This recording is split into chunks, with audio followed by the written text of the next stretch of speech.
All right, welcome to this explainer. Today, we're diving straight into the incredible story of how a struggling teenage webcomic artist totally transformed himself into a digital animation titan. We're going to track the fascinating trajectory of a creator who honestly helped pioneer an entirely new genre of storytelling on the internet. To really grasp the scale of this empire, we gotta look at the numbers first. Right now, the Odd1s Out YouTube channel boasts over 18.7 million fiercely loyal subscribers. I mean, that is literally the population of a small country tuning in to watch animated story times. And get this, those fans, they've generated an astronomical 4.3 billion total channel views. Just let that sink in for a second. That is billions of hours of watch time, driven entirely by personal anecdotes, wacky observations, and a signature minimalist art style.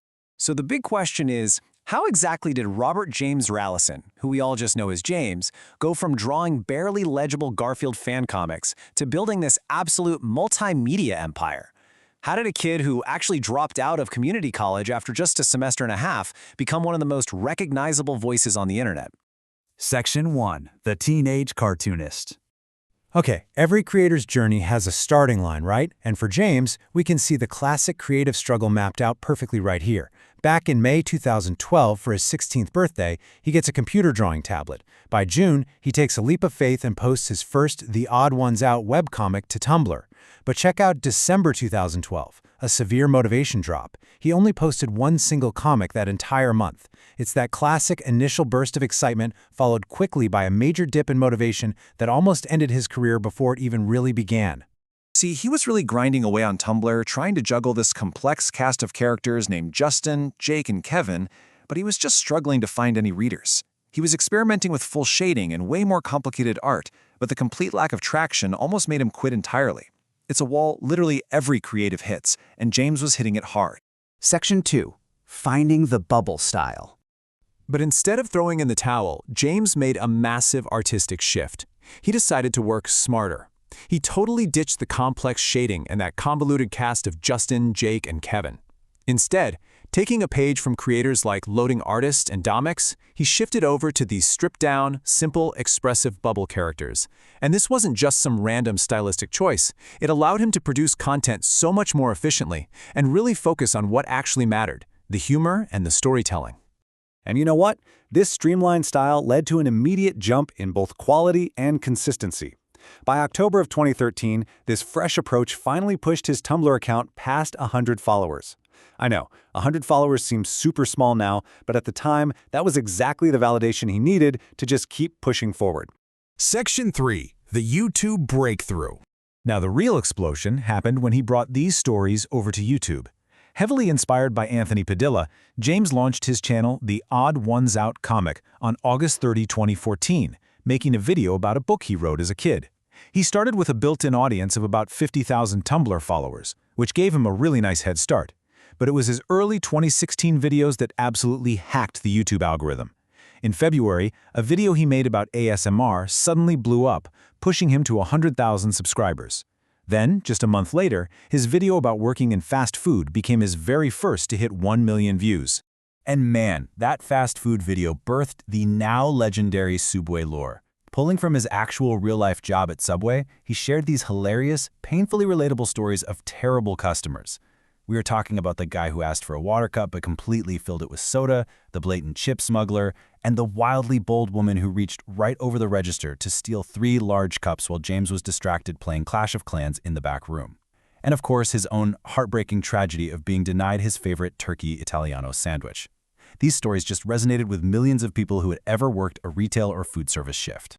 By May of 2016, his willingness to just put these incredibly personal, goofy stories out there shot his subscriber count way past 400,000. He even started this fun tradition of celebrating his subscriber milestones with literal sprinkles, eventually filling an entire swimming pool with them for his 3 million subscriber special.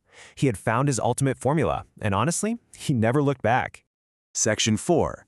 Expanding the Odd Empire.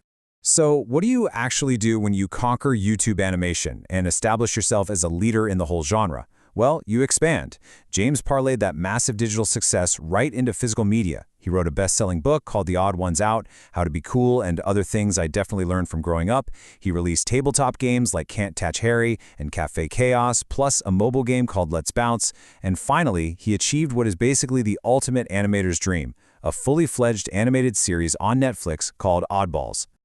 This Netflix show, Oddballs, allowed him to take his signature bubble style and inject it into these incredibly wacky 20-minute narrative sitcom plots. He built out this whole world in the town of Dirt, starring himself alongside a talking crocodile named Max, a girl from the future named Echo, and a teacher named Mr. McFly. The show tackles bizarre premises like a robotic 3D printer grandma or James donating way too much blood to get out of gym class, but we really have to talk about one of the absolute standouts here, the brilliantly funny participation trophy scam storyline. This is where the school literally downsizes student lockers just to fit more worthless participation trophies. It gets so out of hand that a slimy kid named Stuart actually possesses James's body just to win an award. It's completely wild, but it perfectly captures that pure, unadulterated Odd Ones Out humor, just scaled up for television. Yet, even while building this massive mainstream empire, he never stopped producing colossal YouTube hits.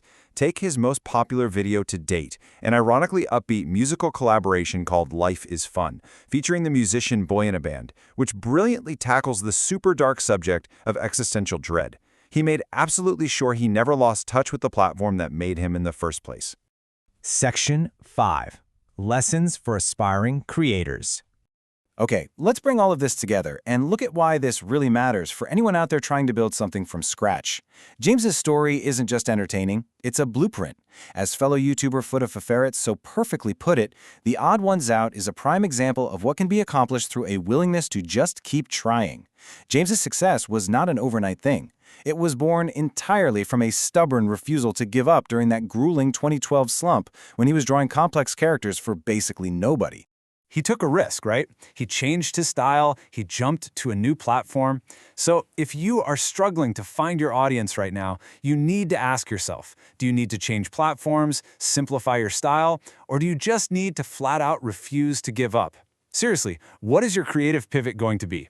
Think about that, and I'll catch you in the next explainer.